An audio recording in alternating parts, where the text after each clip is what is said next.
Bon début de semaine, mes amis, mes guerriers, mes guerrières, disséminés partout dans le monde. Vous voyez cette loi qui a été conforme sur le plan constitutionnel. C'est le Kamouleta vient de faire. Il a fait ça quand? Le 10. Or, on avait la possibilité de maintenir la manifestation le 8. Il n'allait pas le faire. Même Kabila Obolobaka, Rwandais, Ndoki, Mobomi, étranger, n'a jamais fait ça. Il a reculé quand il a vu que cette histoire est une patate chaude. Non, non. Vous voyez ces Louba, ils sont tellement têtus qu'il faut aller avec eux en bras de fer. Aujourd'hui, moi, je ne me plains pas parce que je sais que nous avons nos Turonéo, nos Amadoubou, on a nos Lions de Saramboué, les FCM 23, conduit bien sûr par le coordonnateur Nanga Epissimo. Donc, je peux dormir tranquille. Parce que je sais qu'on va amputer à Félix le Grand Katanga. On va l'amputer. Ils veulent faire la sécurité privée, enlever les militaires, employer des mercenaires dans nos mines, pas nos mines. Je suis en train de parler de quoi? Parce qu'il faudrait appeler le chat par le chat. Ces mines-là sont des mines katangaises d'abord. Ça doit profiter aux Katangais. Non, aujourd'hui, ces mines-là du Katanga profitent à une partie, une portion des voleurs de notre tribu. Le pire est que, je peux encore comprendre, vous volez, vous venez construire chez nous. Non, non, vous volez pour aller construire chez autrui. Voilà. Déjà là, il y a un problème. Lisette Kabang a pris ici les 77 millions d'AVZ. AVZ a donné 77 millions pour l'exploitation du lithium de Manono. Non seulement elle a pris le pourcentage là-dedans, elle a pris les 77 millions via son ONG Plaidoirie Focus, mais entre-temps, ils n'ont ramené que ils ont acheté que des matelas, des petites choses, ils ont amené à Goma de 500 000, 76 millions 500 000, ils se sont divisés par 3, Lisette Kabanga, Cisco Moulongo et Félix Tshisekedi. Voilà, moi, comme j'ai dit à Maman Sandra Moudimbi, moi je continue à soutenir l'opposition. Attends, les opposants Félix n'a qu'à soutenir rien. Tant que va qu'on répète le 22 juillet. Parce que moi, le 22, ça va tout être dans son bon côté. Donc, totalement, on n'a pas besoin de bon en chimie.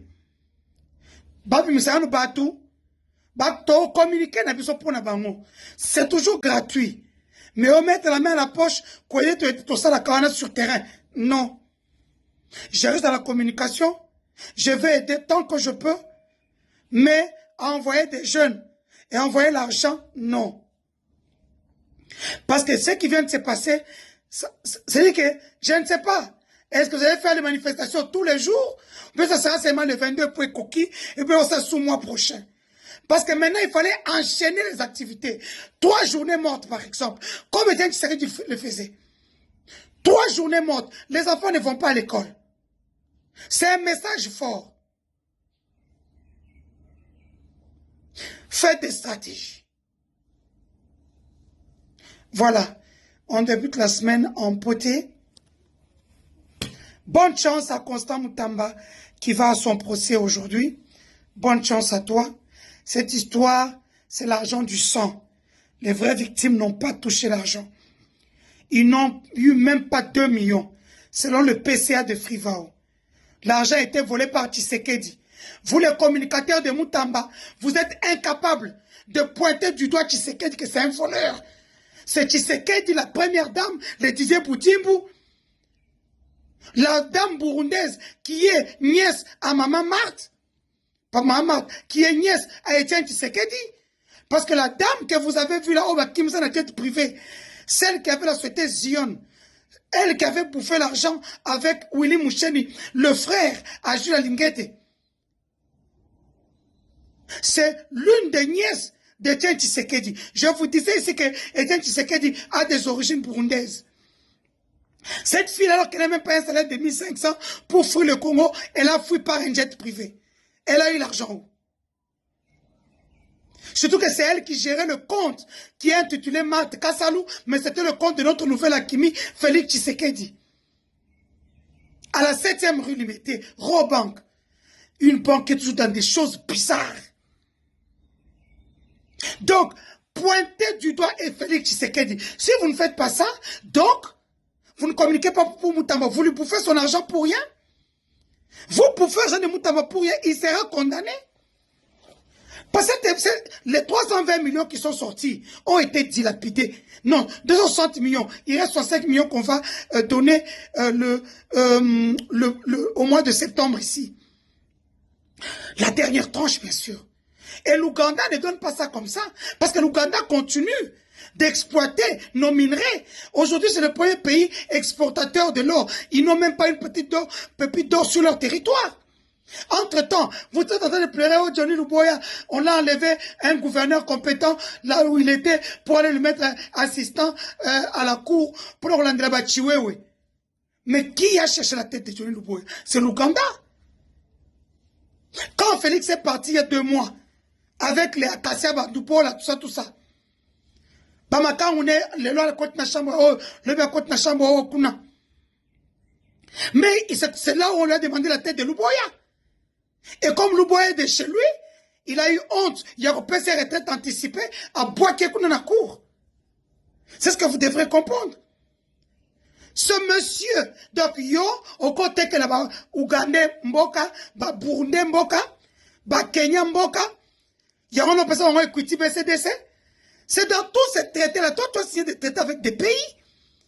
Mais lorsque tu as dit Rwanda, pour Rwanda, mon bobé na yo, pour bien mon frère, Bolia Bomela, Pesa Obasi. Mais il y a pas que ma vidéo est ça. Ah. Parce que toi, tu oublies vite. Toi, tu penses que Before est con. Before n'est pas con. On a une vidéo, tu as dit, et ça paye. Bisous, bye, bonne journée. Président Mbimbazo dirige Mboka, Mitaka les Alibanda, ce qu'on va prêt. Bon, bah, qu'est-ce IA, comment on appelle ça? Application Moko Bakosala, pour passer la montage. Moutaka le président, Nicolas Kazadia ça. Topé Kabongwa ça. Ok? Loupé. Le petit copain de, comment il s'appelle? Lisette Kabang a ça. Ces vidéos-là sont sorties du téléphone de Lisette Kabang. Nous aussi, on a ça. Moi, j'ai ça. Sandra, j'ai été demandé de sur un lobby, je me rends compte que, au moment où mon coton ça, cop n'a publié vidéo. J'étais où? J'étais en Suisse, hein? Chez ma soeur, quand j'étais malade. Elle a même écrit sur son Facebook, Maman Denise Tobaeyo, c'est elle qui nous a vendus. Tu ne t'es jamais posé la question, comment la police fédérale est partie t'arrêter alors que on n'était pas censé connaître que tu sois là. Comment on a su que moi et toi on planifié, toi publié mon la président, année passée. Et police fédérale est collandé la biso. C'est ma soeur Nelly. Bandeko, boké ma famille. Chibeton, Boni. Ezoleka bien kuna na nini na Jamena. Kotoki koluka basoda ba rubuntsela o M23. Omoni quand tu sera bino akindoke sera malamu te. Omoni fuya kindoke ndé memi bino. Comment expliquer aux Jean-Pierre Bemboko que na sidu bandi kolokota bana batu ko yana bango ba rubunda guerre. Omemi bana batu bokomi na bango ba bunda bitumba. Aleti yombo apesa instruction bozo bana wana ya basidu banginde bocha liboso ko bakende ko bundaka ko baboma bana bato ozwi baluba parce que baza bandekono otiki bango na sima siko na baluba wana omonte ka batboyi na ba déserté baboko bunda omoni koto komi fu ya mutema mabe lelo siko komi ko kende ko ngai kaka kuna na ba Tchad po bozo kosa o ke conférence ya lo ya ma énergie oni na énergie ok conférence am ok ko ba ko luka ba ndenge renfort e uta kuna ba rubundisa bananyo ba M23 mais oyoki condition ba pesi kuna moi ba ya likolo ezate po ba ba drone ba wi ke M23 zo sasu ba jete ba drone wana nyoso yo bokele ba wilingo ma wana ba ba zo songo multiplié par 150 si ko condition ba zo sur Angola ok ko luka na joa kuna po baluka ndenge basoda na bango bakotela partir akuna mais yo kanti mutu déjà sa boya ki otindi bato abengani bango aboyi yo kanti soki yo moko okeda kondima yo kanti présence na yo nde kosala ke joa ondima apesa banani yo apesa bino alex basoda na ya banani yo ya bachadien nani ebite nde modeni yo o réfléchissa balobi no makambo dialogue oboyo osali gros do on dirait Congo eza ya yo bato nyonso baodépendre na yo yo kanti kozala président eza kozala nzamba bato siko mwe ndenge futi okomi ridicule ka place babenganaki bato no yo oza personnalité te ofo ozonga lisuku na bazongisi yo lisuku na donc ti jo ondimi ayamba yo wana parce que homologue na ye ya nani oyo ya Tchadi abengi ye et parce que moi respect wana ki président de la république na yo mais okanti ka opeso akolexelo ka maloga kuna pena yo oza na confiance nango yo penza oza mutu moko na yibite koto zo mema mboka na biso na comprendre tendenge yo longo na international ba mo kitio komi suko luka ba nationaux o makam nini o Félix bongo bomengo nyoso yo ko tikila Trump na Kagame o koko rendre ba konto tuna ba to komi l'évolution ndenge nini parce que ngala pia ki bino biloko na biso po makambo esila ono zo tuna to zo kokate obanga bango koza bouffe da passe koza bouffe na beso ko pote yango Félix munoko wana uchela ka ba kombantaba na ba so bordeline na biso Trump a vu ba papier bo signer a jour en coup no mono hôtel mi son diro ngolela donc okoko zonga to tuna bango biloko na pesa ki bino siko makambo ezoke malonga to ko zongela bango te ba bulo swana ba benga na suna yote bakanga ba bloka yo ngana comporter modèle yozo memela mboka okosala no liboma te ba invité bazo se sosu ba jete yeba ke mboka zo kweya luka ba alternative mususu ba jeune zo ke no sala wana ko ngaika kana ko bebisa mbongo na biso no kende ba Tchad bangola wana e ko apporter loko lisusu te balen déjà sa kufa ki bakundi ye bokonzi ya mwana ke yo za okobi mu preposo tembola lokwa inutile kilo ko produit kuna zate kama za ko bebisa bino awa boti ko saki nduki yo na famille no bobi kaka feti na feti biso fo feti kaka to se lo msuti donc yo ozo utiliser ka batu no Tchadien ye nani comment ni na camarade no oyo Jean-Pierre Bemba o mwana ya nani ya mama na ya zasoki mutu ya mboko nini o ya ba Mobutu o ba sakolo ba Mobutu uta kuna kota ya nini ya mboko nini mboko ya ngambu na mboka wangu Centrafrique camarade no Jean-Pierre Bembo ou maman ni Centrafricaine de ko ya dada o ya azaki ministre affaires étrangères ba Brazzaville wana yena mama dada wana yana leki Centrafricain akozabana batu kuna ya ba ninya mema bango yo ka bomma oyo bomma ote ba bandeko ne bata ya Centrafricain bino bozo saka makambo ko batu mo ya maboma nazo comprendre bino te so bozo kokate kene na dialogue senga cesser le fait yo so mona bo konzete déjà na suka ba gagner yo déjà ndenge oza bozo pola 9-0 mais ozo lingaka ko compliquer ba vie inutilement eni yo zo se ridiculiser bo nazo comprendre ora na conseiller no na ba bisa yo nini na bandaka ko biso akimba ba ko bomo ba conseiller wana bo ko yokela batu te to bino bo mona neti bino nde bokoma ba président na bokoma égal nzambe siko mwindi ngoza coincé bloqué pena na bizipeli nyonso ok de mabe ozonga boye mabe ok de boye mabe okotiki héritage wana ti okima wana kotika ninzela malonga nazomona kabitati banzela ba oyela biso botala tongi nzela kota pongo ya rond-point ngaba utiti na soki na comment boka nani monga fula nde yango yo bilan oyo kotikela ba congolais na mbongo nyonso bo détourner na muyibi nyonso bino bo yibi nde yango bilan oyo yo tilo mboko tikela biso eloko te biloko nyonso bricolage na ba avion zo ke ko defaka mais so ba tangi ba million ba sacoche bino bo mema yo na mwasi no ba montre ba 500,000 bo yo ka mawater westone bimate mbango so bokende ko luka Hermès a beta lisolo te mwasi no sakanga e boutique Chanel kuta lobate soka o ebimaki saki mobo komo nango mama makolo mikuse basi ba ke ko somba bakangi na boutique to ba vanti ba kuna na VIP ba o keneka ko lakisa mama zo pona mbongo na nyonso ko somba avion te boke bo louer ba éthiopien tala niveau bassesse niveau humiliation aussi c'est le cours so ba train o ya époque contemporain et temps archaïque série o batu ba ki oko kotambola likolo ba nani oyo likolo ba chipoi seri olongangi azano na kisasa wana ozwi wana oye nango batre ona ba pièce nango pour retrouver ngo lelo il faut lamsa bibembe po tuna bango ba yebiso mupanzini batekaka ndeto oyo mebeli ba kinwa mwana mboka terrain comme kokufa yango moko même pas 3 mois même pas 1 mois ko tutolo ba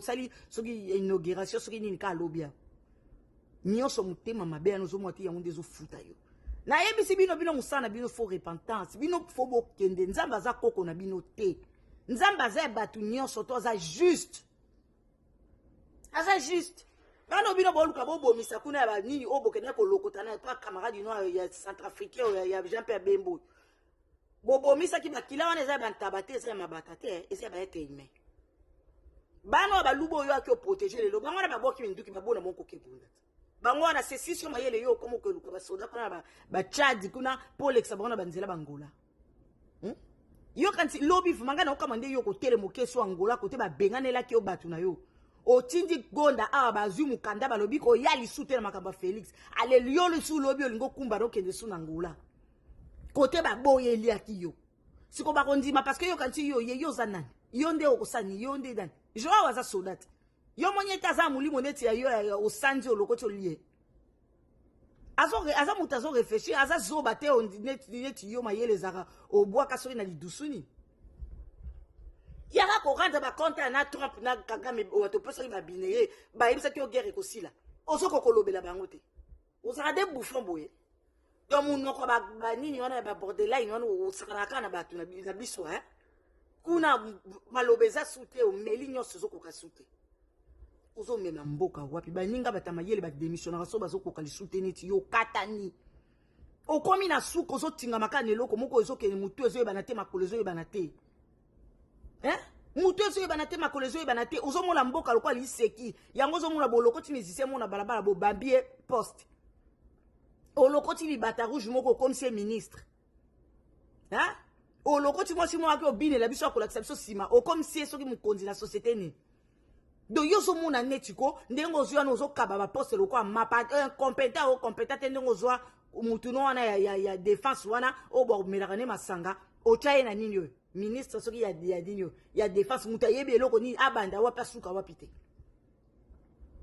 ozo mema mboka kibudi lokwa mutali boma batu baloba te tala siko lelo ndenge ozo beta manami tozo talo kaka betobi mais mwana mubali azo ke na mboka wapi banyanga la kata no bazo ya ko beta kama swalo kuta président Félix alobi akei président Félix alobi muno kola bozo ko chaboza ba ko isa bisoti étape comme yo na mona ku bazoba muso yo loba o bo poza ba ke bunda ba bundeli nini o azo somba Weston mususu azo lata montre 500,000 mususu bango nde bazo ba ke bundela po bazo telemela makamwa mboka na bango donc kabila ko bunda bituma na M23 benga ki tisteke de tata mine tienne pas ke bunda abenga ki eta abunda la ki yemo ko testise mango M23 ya bino nde tu obi opoza ke bunda bo sila soni ya bino mbongo nde bolela bana bino bomati jet sima bitumba bobi ba poza ba ke bunda li boma na bino Félix no zui to zui pena yo zui